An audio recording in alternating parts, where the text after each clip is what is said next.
강혜신의 오늘의 미국. 연방대법원이 트럼프 전 대통령과 연방대법원 자체의 운명을 결정할 사건 심의를 하고 있습니다. 의사당 폭동 사건과 관련해 대통령은 재직 시 한 모든 행위에 대해 면책특권이 있는지 여부입니다. 애리조나 대배심은 루디 줄리아니와 트럼프의 마지막 비서실장을 포함한 18명을 선거 사기 등 중범 혐의로 기소했습니다. 트럼프 전 대통령은 공범으로 적시했습니다. 트럼프 전 대통령의 포르노 배우 입막음 재판 지금 진행 중입니다.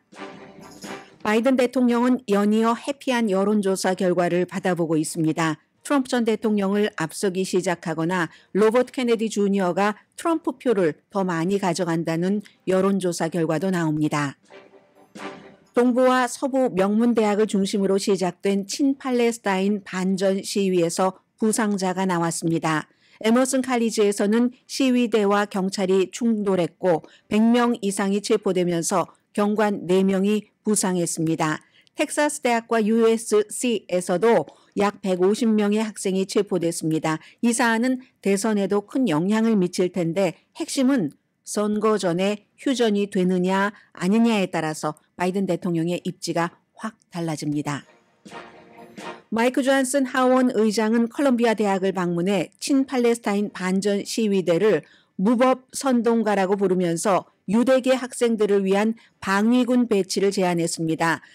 이 사건은 베트남전 당시에 시위를 하던 학생에게 방위군이 투입돼서 학생들이 숨지고 한 그런 사건과도 비유가 되는 아주 중요한 일입니다. 평화 시위를 하는 타이밍에 경찰에서 학생들을 체포하라고 전화한 컬럼비아 대학 총장에게 교수들은 사임하라고 압박하고 학교 이사진은 총장을 지지합니다. 한때 정말 평화로운 권력이었던 대학 총장 자리가 위태로운 직업군이 됐습니다. 1, 4분기 미국의 경제 성장률은 1.6%로 전문가 예상보다 약했습니다. 경제 성장률이 1년 반 만에 처음으로 2% 아래로 내려갔습니다. 어쩌면 연방준비제도가 좋아하는 뉴스일지 모릅니다. 테슬라와 전기자동차 업계는 최근 끔찍한 몇 주일을 보냈지만 결국 자동차 업계는 살아날 것이라는 전망이 강합니다. 물론 전기자동차 업계입니다. 여러분 안녕하십니까? 오늘의 미국 강혜신입니다. 대통령 권력 가운데서 가장 포괄적인 것은 면책특권입니다. 의사당 폭동 사건에서 트럼프 전 대통령이 했었던 지지자들에게 그런 그 모든 것들이 대통령 당시였기 때문에 면책특권이 있나 없는가. 이건 하급법원에서는 이미 기각했던 케이스입니다. 대통령이 법 위에 있지 않는다 하는 판결이었죠. 이걸 연방대법원에서 우리가 심의하겠다고 받아들였고 결국은 트럼프 전 대통령의 운명과 연방대법원의 어떠한 제도, 기관으로서의 운명도 결정할 그런 그 판결입니다. 이 판결이 뭐 완전하게 흑백으로 갈려져서 나올지는 알 수 없습니다만 연방대법원으로서는 과연 그동안 그 친트럼프적인 판결을 많이 해온 것에서 여전히 친트럼프라는 이게 너무너무 중요한 이슈이기 때문에 그런 어떤 뭐라고 할까요? 평판을 그대로 이제 딱 그 딱풀처럼 붙이느냐 아니면 그래도 미국의 최고의 법원인 연방대법원은 정치보다는 한 단계 위구나 하는 것을 보여주는 것이고 트럼프 전 대통령으로서는 지금 뉴욕에서 재판이 있지만 지금까지 있었던 재판은 모두 뭐 사기 재판이라든가 여성을 성폭행한 재판이라든가 아니면 이렇게 허쉬머니에 관한 것들입니다. 이것은 의사당 폭동 사건과 관련된 것은 연방 그런 문제이고 여기서 이제 트럼프 전 대통령이 재판되고 뭐 등등 하면은 굉장히 큰 영향을 가져올 수도 있는 것이기 때문에 너무나 그 중요하고 트럼프 전 대통령 이 케이스에 대해서 초기에 어떻게 반응을 했는가 하면은 반응이라기보다 법적 대응이죠. 대통령은 적을 암살하라고 해도 미군을 시켜서 그래도 대통령일 당시였으면 그 사람을 암살했어도 암살 지시를 내렸어도 면책특권이 있다. 이게 트럼프 대통령 변호팀의 변호였습니다. 그걸 하급법원은 받아들이지 않았고 지금 최고 상급법원인 연방대법원이 어떻게 판결을 하느냐인데 알 수가 없습니다. 지금까지 이 같은 일을 해본 적이 없기 때문에 미국 대통령이 누가 의사당에 쳐들어가서 선거 결과를 바꾸라고 지시를 했겠습니까? 물론 연방 대법원이 뭐 리처드 닉슨이라든가 아니면 빌 클린턴 전 대통령의 모니카 루빈스키 스캔들이라든가 이런 여러 가지에 대해서 대통령의 권한과 면책 특권과 관련된 판결을 내린 적은 있지만 이렇게 미국 민주주의의 보루이고 민주주의의 상징인 의사당에서 사람도 숨졌잖아요.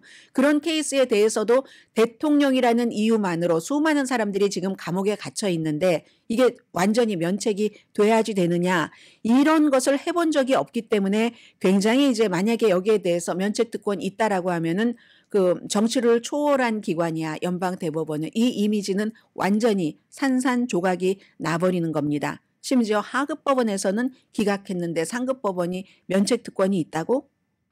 폭동을 일으킨, 의도했거나 의도하지 않았거나 어쨌든 트럼프의 말로 폭동이 진해진 건 사실이니까. 그래서 이게 지금 연방 대법원으로서는 굉장히 중요한 문제고요. 대통령직에 대해서는 영원히 바꿀 수도 있는 겁니다. 면책 특권이 있다 하면 왕이 되는 거죠. 무슨 일을 해도. 그러면 설령 이런 판결이 나오면 대통령 집권 시에 영구 집권을 모색하면서 시스템을 부패시키기 쉬운 일을 할 수도 있다는 거예요. 무슨 일을 다 해도. 트럼프 전 대통령 측에서 뭐라고 얘기하냐면 대통령은 면책 특권이 없으면 소신을 가지고 일하기 힘들다라고 얘기를 하고 있고, 그리고 좀 전에 말씀드린 그 같은 게 반대쪽의 주장이기 때문에 반대쪽에선 이렇게 말하죠. 지금 이 케이스가 잭 스미스라는 특별검사가 1월 6일 의사당 폭동 사건에 대해서 이제 그 트럼프 전 대통령에 대해서 기소하고 하는 케이스잖아요. 이건 민주주의가 훼손되는 거다. 다른 시민과 마찬가지로 죄를 저지르면 대통령도 처벌받아야지 된다. 대신에 당시에는 아니었잖아요. 대통령일 당시에는 대통령 일을 해야지 되니까 그냥 두고 대통령 임기를 마치고 나서 그래야 이제 대통령도 마음대로 전권을 왕처럼 휘두르지 않는다. 이런 것을 믿는 사람이 있고, 트럼프 전 대통령 측에서는 대통령이 그 정도 있어야지 대통령을 하지 하는 얘기입니다. 그리고 뭐라고 얘기했냐면 대통령은 탄핵될 때만 기소될 수 있다, 이렇게 얘기를 했는데, 그런데 대통령 탄핵 이미 하원에서 2번 당한 사람이잖아요. 상원에서 살려줘서 그렇지. 그 당시엔 뭐라고 얘기했냐면 대통령 시절에는 대통령을 하게 내버려 두자. 그리고 대통령 임기 떠나면 기소될 수 있다. 그땐 그랬거든요. 그렇게 하면서 탄핵을 피하는 변호를 했는데 이제 와서는 대통령 때 것 모든 것을 다 이 면책이 돼야지 된다고 얘기를 하니까 이게 앞뒤가 맞지 않는 그런 말이고요. 트럼프 전 대통령의 전략은 지금까지 해왔던 모든 것과 다 똑같습니다. 연기하는 것, 딜레이 하는 것, 선거 이후로. 지금까지는 성공을 했죠. 여러 케이스가. 그래서 이제 재판이 점점 늦어져서 선거 전에는 지금 맨하탄에서 재판 사흘째인가요? 이 스토미 데니얼스라는 포르노 배우에게 잠자고 돈 주고 그게 연방선거법 위반이다. 이 케이스 하나 지금 재판이 시작되는 거죠. 만약에 이런 모든 것들이 트럼프 전 대통령 그 선거 이전에 결론이 나지 않으면 트럼프가 지금 대통령이 될 확률 요 며칠 사이에 조금 줄어들긴 했지만 50대 50입니다. 분명하게. 그러면 본인이 다 셀프 사면을 할 수 있다는 겁니다. 지금 그걸 연방 대법원에서 심의를 하는 케이스이기 때문에 일반 사람들은 관심도 없고 너무 그 디테일하니까, 그리고 바쁘니까, 그래서 저희 같은 뉴스가 있는 거고요. 하지만 미국의 많은 이 관련자들이라든가 아니면 좀 뭐 사려 깊다던가 이런 사람들은 이거는 블록버스터 중에 블록버스터 재판인 겁니다. 지금까지는 트럼프 전 대통령이 블루 스테이트에서 투표용지에서 이 의사당 폭동 사건과 관련해서 그런 반란을 주도하거나 반란자를 도운 사람은 공직자가 될 수 없다 하면서 투표용지에서 이름을 빼내버리려고 하는데 이거 연방대법원에서 다 노노노노 해버렸습니다. 그리고 그때 연방대법원이라고 하는 것은 트럼프가 지명한 연방대법원 9명 가운데 3분의 1인 3사람뿐만이 아니라 이게 진보 측에서도 그거는 좀 너무 나간 것 같다 하고는 이제 다 트럼프 뜻대로 해줬었잖아요. 그런데 이게 만약에 이것까지 해주면 그야말로 연방 대법원의 그런 그 입장도 어려워지고 뭐 여러 가지 문제가 있을 것 같습니다. 그래서 지금 완전히 생중계하고 있네요. 일부 방송에서는. 이게 오늘 넘버 1 이슈고 넘버 2는 어제 오후에 애리조나 대배심이 18명을 선거인단 사기 사건을 꾸민 중범 혐의로 기소했습니다. 이것도 마찬가지입니다. 애리조나주에서 바이든 대통령이 이겼어요. 바이든 대통령이 이겼는데 그 이긴 것은 다 이제 선거구별로 투표 용지를 집계를 해서 한 건데 이게 아니야라고 하면서 트럼프 전 대통령 측에서 가짜 선거인단을 따로 꾸렸습니다.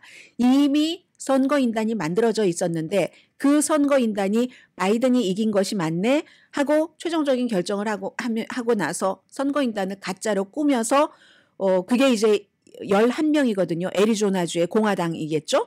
절차에 맞춰서 선출되고 자격을 갖춘 대통령 선거인단이다. 이런 허위 문서에 서명을 했습니다.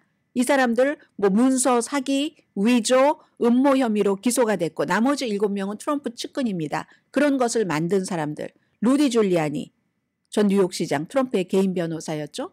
그리고 트럼프의 마지막 비서실장인 마크 메도우스 이 사람은 그 비서실장 하기 전에는 연방 하원 의원을 했습니다. 그 밖에 캘리포니아주에서 간 존 이스트먼 변호사라든가 그리고 또 무슨 지나 앨리스라는 젊은 변호사 있었잖아요.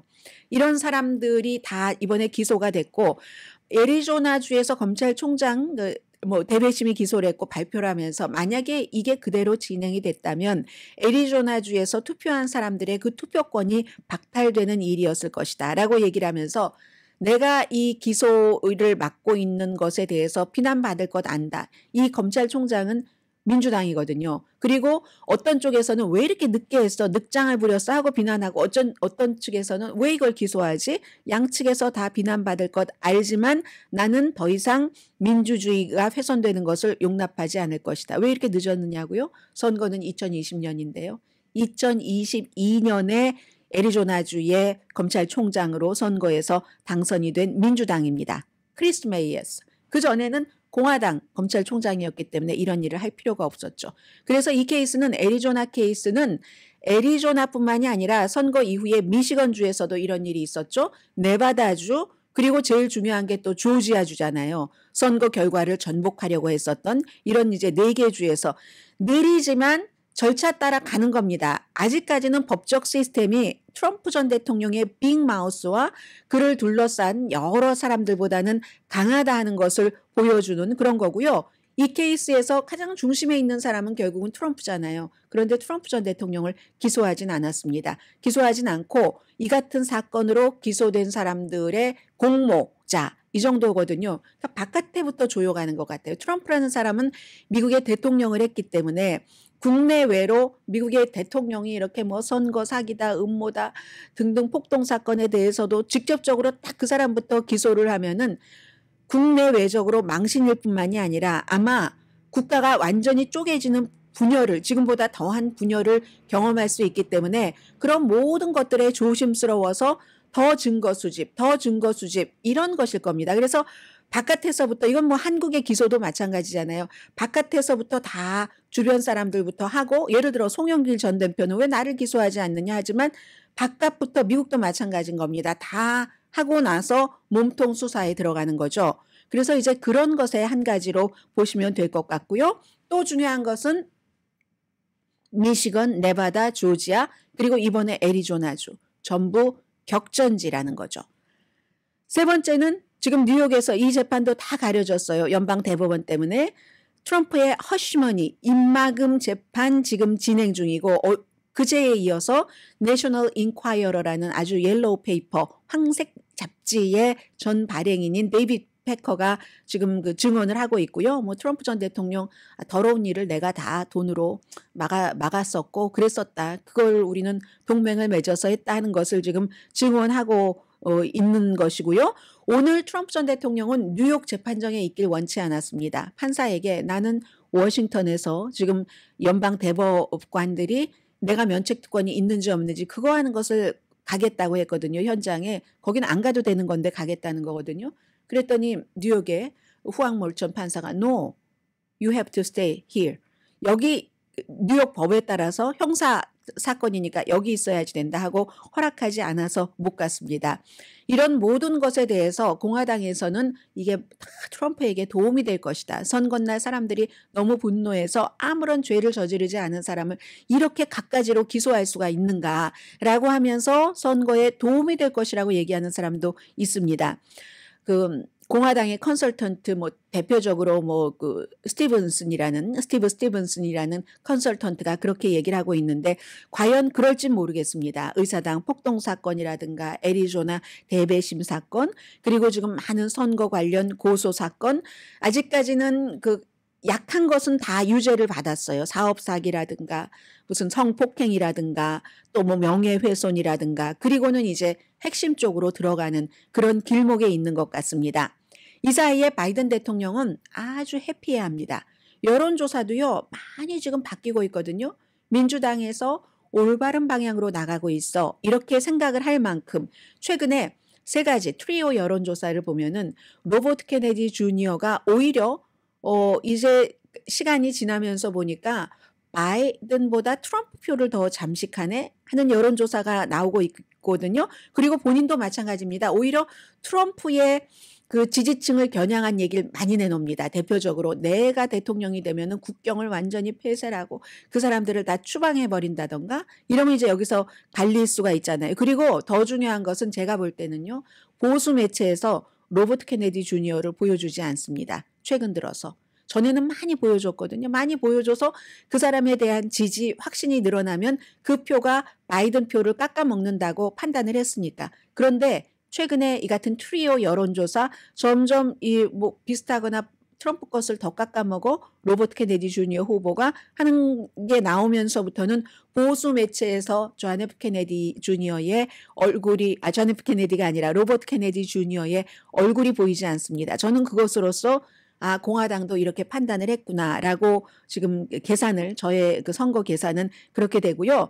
바이든 입장에서는 지금 퀴니피악의 여론조사 결과를 보면은 지지율이 46대 46 동률로 나오거든요. 이건 존 F 케네디를 주니어를 넣어도 37대 37 동률로 나옵니다. 그럼 퀴니피악에서 여론조사를 하면서 물어봤습니다. 만약에 로버트 케네디 주니어 후보에게 로버트 케네디 주니어 후보 지지자에게 그 사람이 아니라 트럼프나 바이든 두 사람 중에서 한 사람을 선택하세요. 이렇게 얘기하면 47대 29가 나옵니다. 트럼프에게 투표하겠다는 사람이 47, 바이든에게 투표하겠다는 사람이 29로 나오거든요.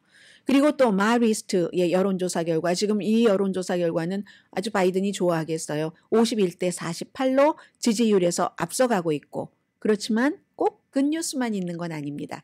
블룸버그가 이제 매달 하는 이 추세를 보는 거니까 중요하죠. 아직도 격전지 7군데 가운데서 한 군데에서만 바이든 대통령이 앞서가고 있다. 이런 것. 그런데 여기서 잠재적으로 중요한 건요. 만약에 사람들이 지금까지는 이제 예비선거를 해서 누구를 좋아하느냐 공화당에서 뽑고 민주당에서 뽑는 과정이었잖아요. 그런데 이제 둘이 너무너무 확고해져서 트럼프의 복귀 가능성 이게 높아지면 높아질수록 사람들은 바이든 쪽으로 간다. 이런 여론조사가 나오기 시작을 합니다. 낙태라든가 또 인플레이션 문제 또 기금모금 이런 데서 바이든 대통령이 전보다 훨씬 좋은 위치에 올라가 있고요. 어제는 또 보니까 건축노조도 바이든 대통령을 공식적으로 지지를 했습니다. 건축노조의 리더들이 그럼 리더들이 지지하고 나면 그 다음에는 멤버로 가는 겁니다. 건축노조도요. 지금 격전지인 뭐 네바다, 조지아, 무슨 뭐 미시건, 애리조나 이런 많은 주에서 건축노조의 힘이 굉장히 강합니다. 그래서 바이든 대통령에게 조금 이제 좋은 입장이라고 할까요? 그런데도 아직 선거는 한참 남았다는 것 말씀드리면서요.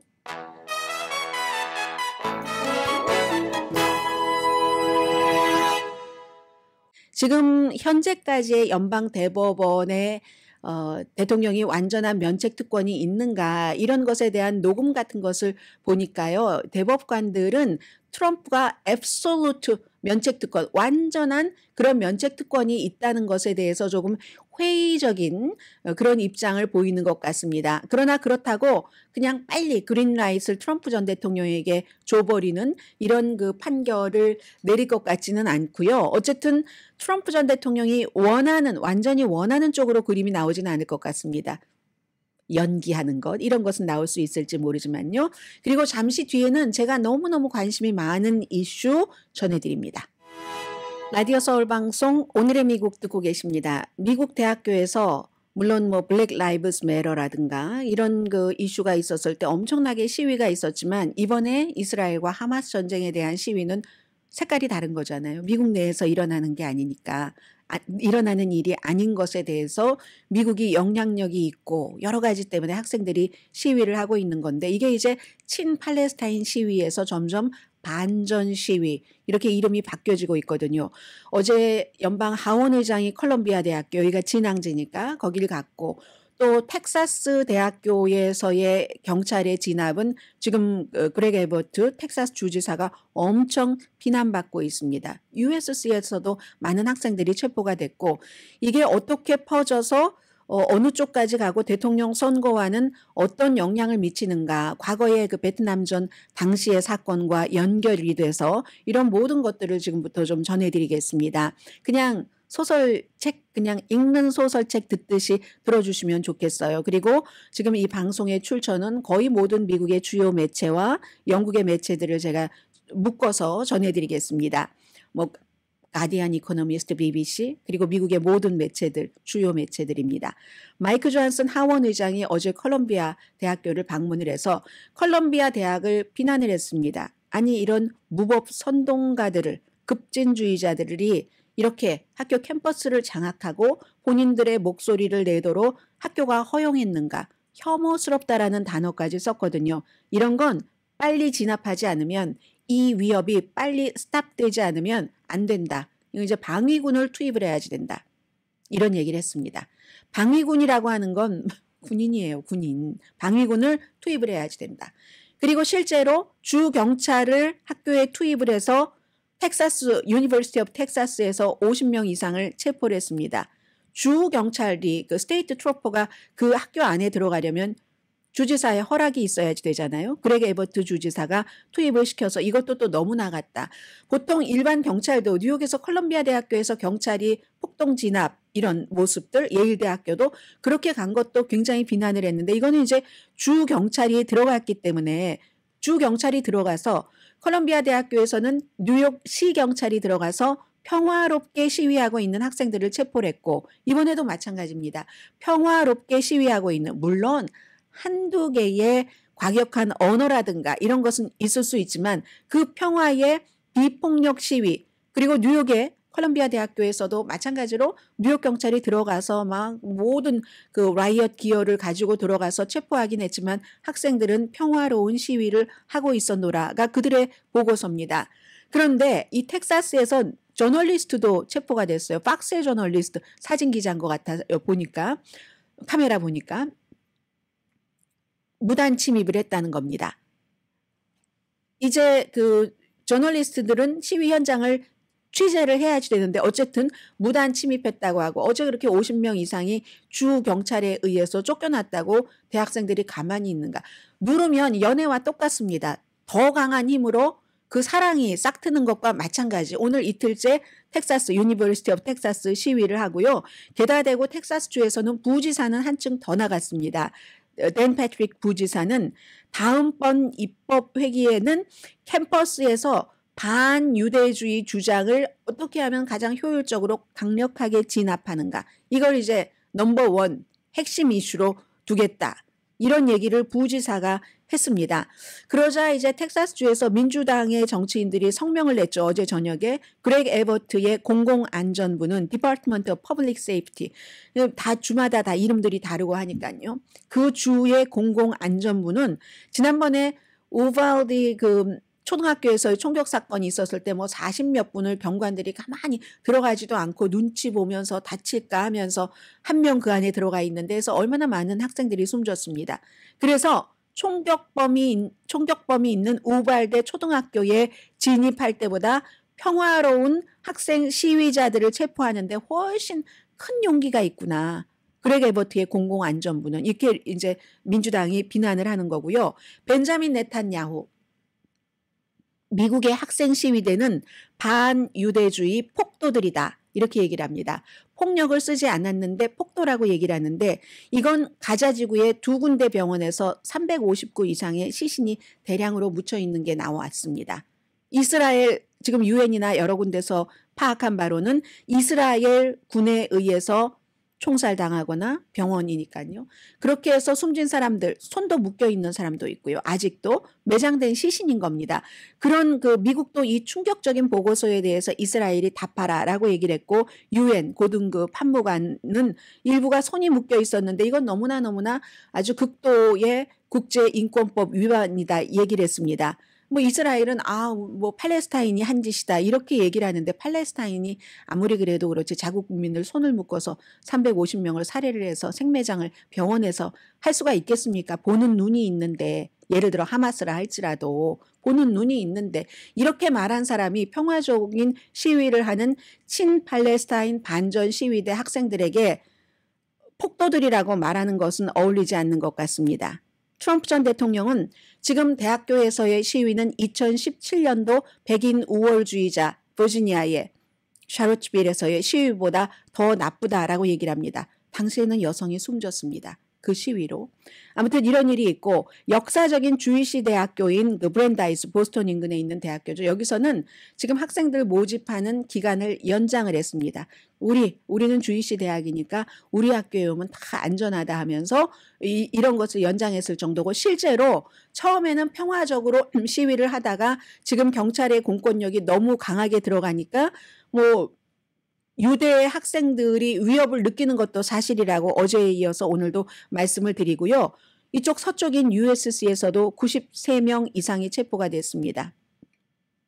에머슨 대학교도 108명 체포됐고요. 여기도 이제 보스턴 쪽이잖아요. 보스턴 경관 4명이 다쳤습니다. 진압을 하는 과정에서.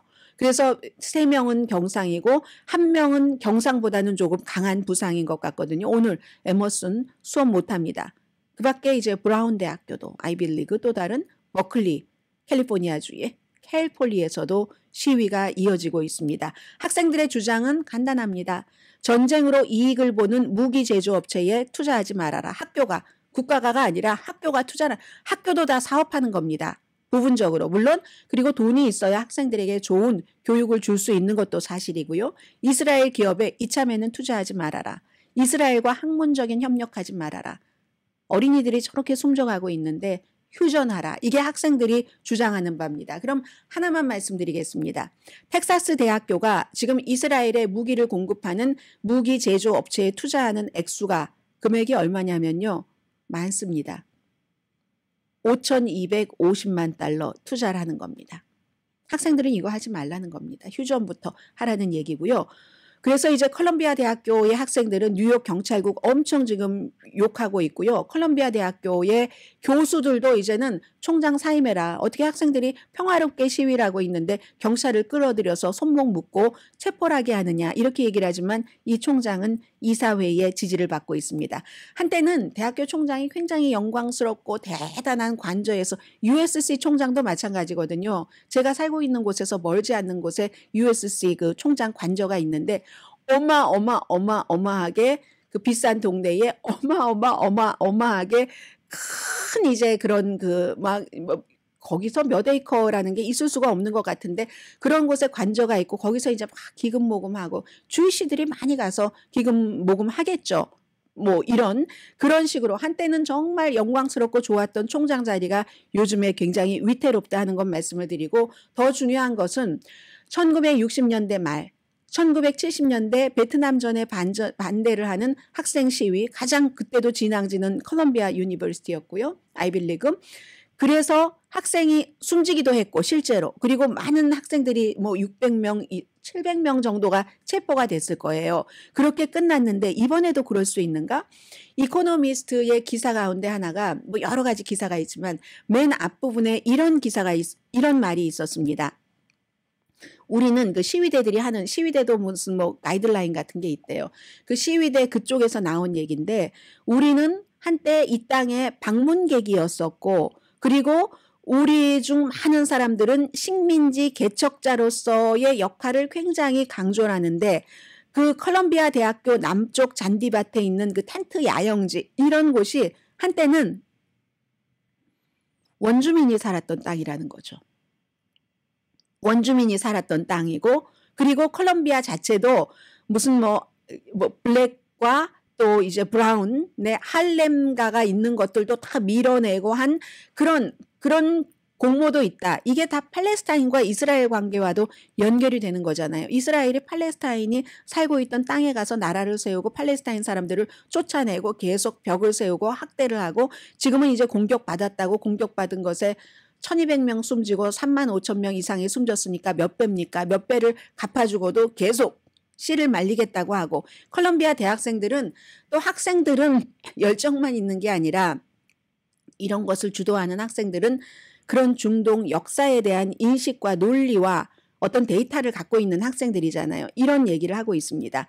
그래서 이걸 어떻게 대처를 해야지 되는가 하다가 총장이 강하게 경찰을 불러들이고 나니까 교수진이 학생들에 대해서 사과하라. 총장 물러나라. 어떻게 학생들을 위험에 빠뜨리고 콜롬비아 대학교의 우수성을 총장이 지켜내지 못했다. 이 위대한 대학을 이끌 철학을 상실했다라고 얘기를 합니다. 사임하라. 그러나 이 사진들은 조금 입장이 다르잖아요. 돈도 많이 됐고 이 사진은 이사로서의 영광을 누리고 있는 사람이니까 총장이 내 말 듣는 사람이 좋고 이 사진들은 지금 이 총장을 지지를 하고 있습니다. 그러면 이게 대통령 선거에는 어떤가? 지금으로서 굉장히 바이든 대통령에게 나쁘죠. 68년도에 4월 달에 그 당시에 이제 컬럼비아 대학교 학생들이 베트남전 반대하면서 시위를 시작을 해서 경찰이 진입됐고 700명 이상 체포됐고 끝났습니다. 끝났는데 4월 달에 시위를 했는데 8월 달에 민주당 전당대회가 시카고에서 열렸습니다. 올해도 시카고잖아요.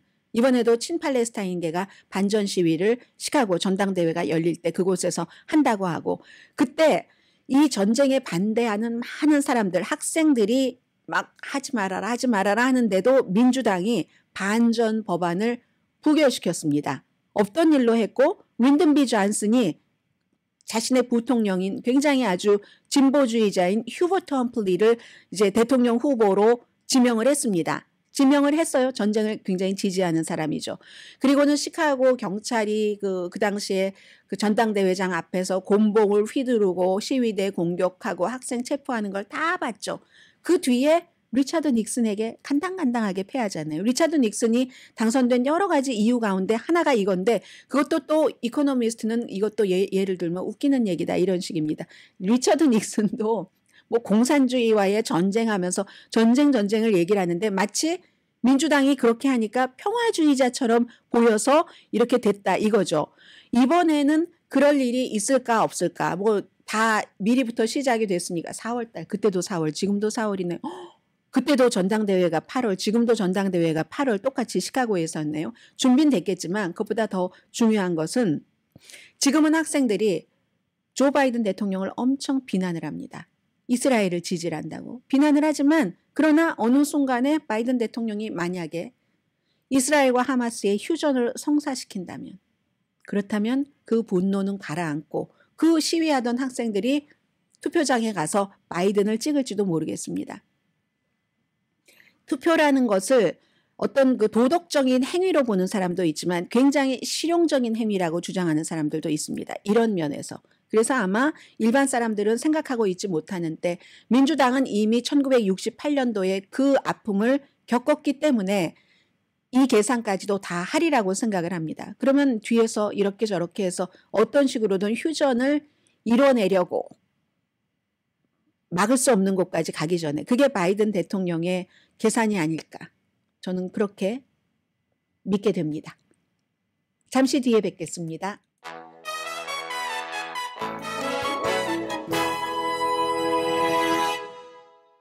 라디오 서울 방송 오늘의 미국 듣고 계십니다. 이것을 노란 색깔로 칠해놔야지 제가. 어머 노란 색깔로 칠하니까 잘 보입니다라고 말씀드리려고 했는데 거기를 노란 색깔로 칠하니까 하나도 보이지 않고 그러면 볼드하게.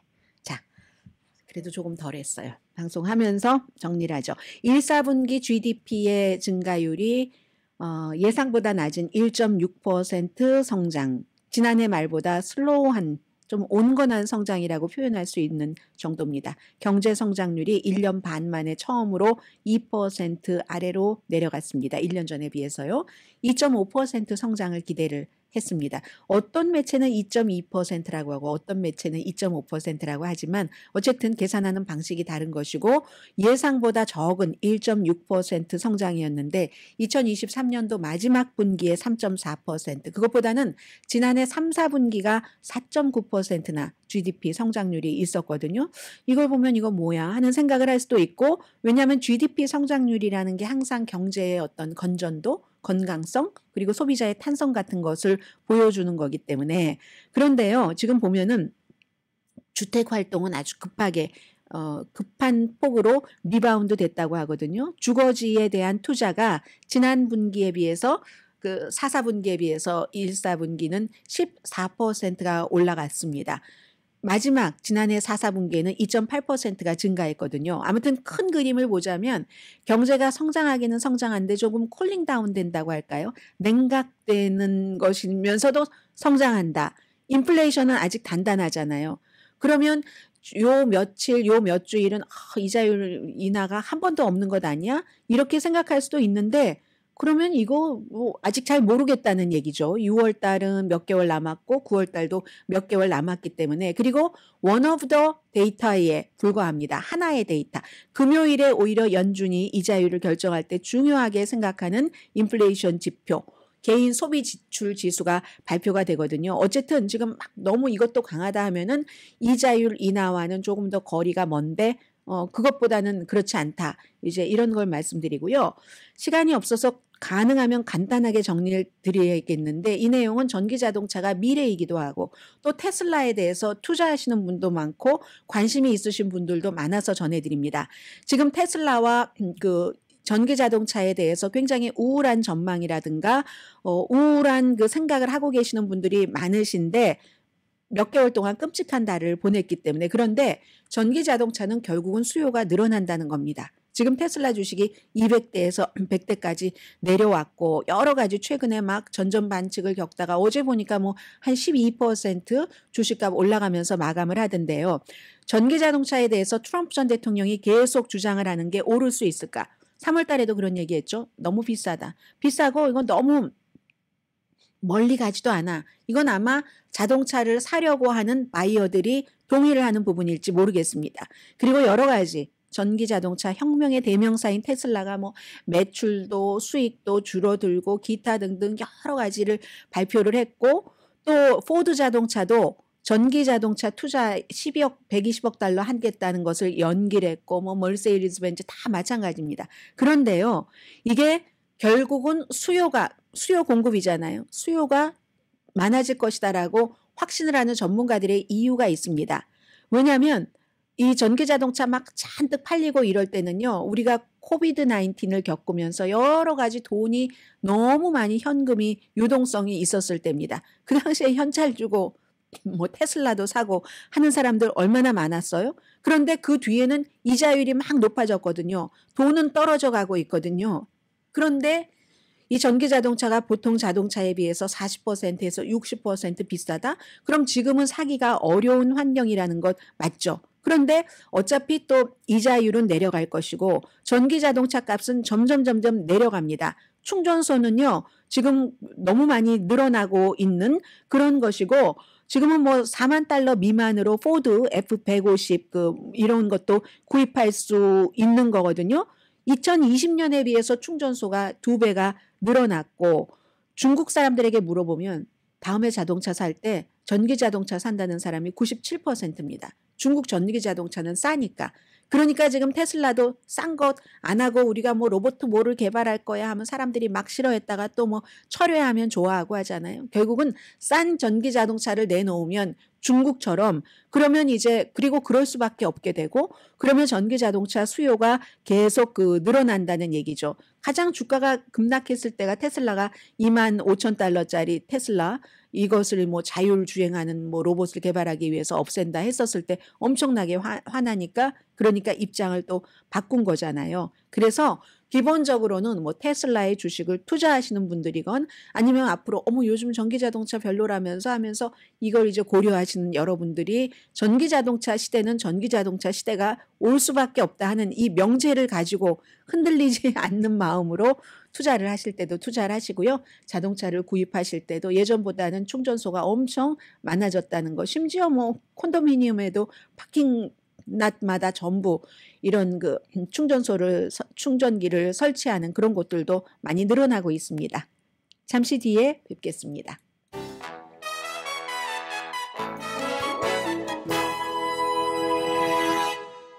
라디오 서울 방송 오늘의 미국 듣고 계십니다. Never Give Up의 지금 대명사 완전히 해결된 건 아니지만 우크라이나잖아요. 정말 러시아에게 저렇게 잡아먹혀버리고 맞는가 하는 순간에 이제 미국이 지원을 하는 안을 공화당과 민주당이 이제 초당적으로 통과를 시켜서 이미 그쪽으로 무기가 가고 있고 사실은 지난달부터 비밀리에 장거리 미사일로 러시아의 목표물을 타격하도록 미국에서 장거리 미사일을 우크라이나 쪽으로 보냈다 하는 발표를 이제 어제 관계 당국에서 했고요. 뭐 장거리 육군 전술 미사일 시스템 해서 뭐 ATA, CMS 약자로 이제는 더 많이 보낼 수 있겠죠. 돈이 있기 때문에 처음에는 바이든 대통령이 모든 것은 바뀔 수가 있습니다. 이 같은 장거리 전술 미사일 시스템을 우크라이나에 보내는 것을 걱정했습니다. 확전될까 봐. 왜냐하면 빼앗긴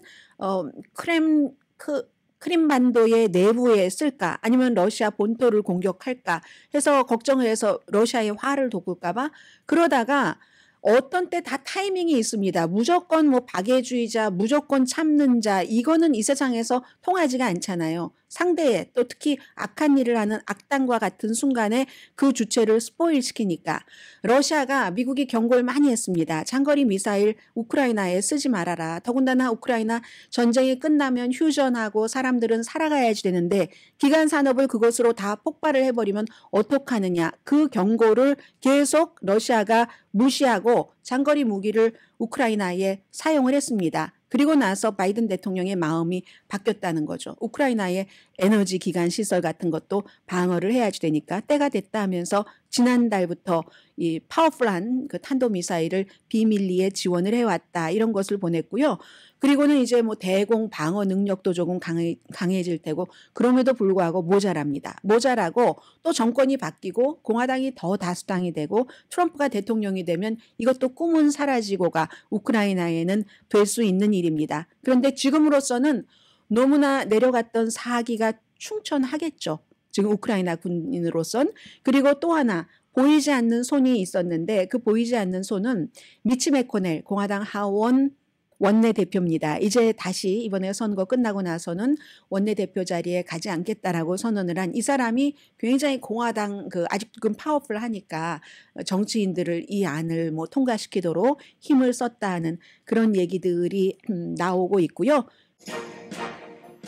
오늘 제가 먼지 낀 오렌지색 너무 아름다워서 그리스래요. 그리스의 어떤 도시인데 완전히 먼지 낀 구름이 도시를 오렌지색으로 바꾼 거거든요. 그 사진을 보고 너무 아름다워서 한참을 새벽에 쳐다보고 있는데 그리스 저쪽 꼭대기에 올라가 있는 거예요. 한 사람은 아버지인 것 같고 한 사람은 아들인 것 같은데 그 중간에 자전거가 있었습니다. 그랬더니 이탈리아의 그 자전거 도둑이라는 영화가 생각이 났어요. 아주 어려운 그 통에 아버지가 일자리를 구했는데 자전거가 필요한데 아내가 너무너무 아끼던 뭐였던가요? 침대 시티였던가요? 그걸 팔아서 자전거를 샀는데 잠깐 벽보를 붙이고 있는 사이에 그 자전거를 누군가가 훔쳐서 그 자전거 도둑을 막 쫓아가 봤더니 하필 그 자전거 도둑의 사연이 너무너무 안타까운 그런 상황에서 누가 쓰러지고 아무튼 망연자실하게 이 자전거와 관련된 그 스토리가 생각이 났다니까요. 다시 볼까 싶어요. 강혜신이었습니다.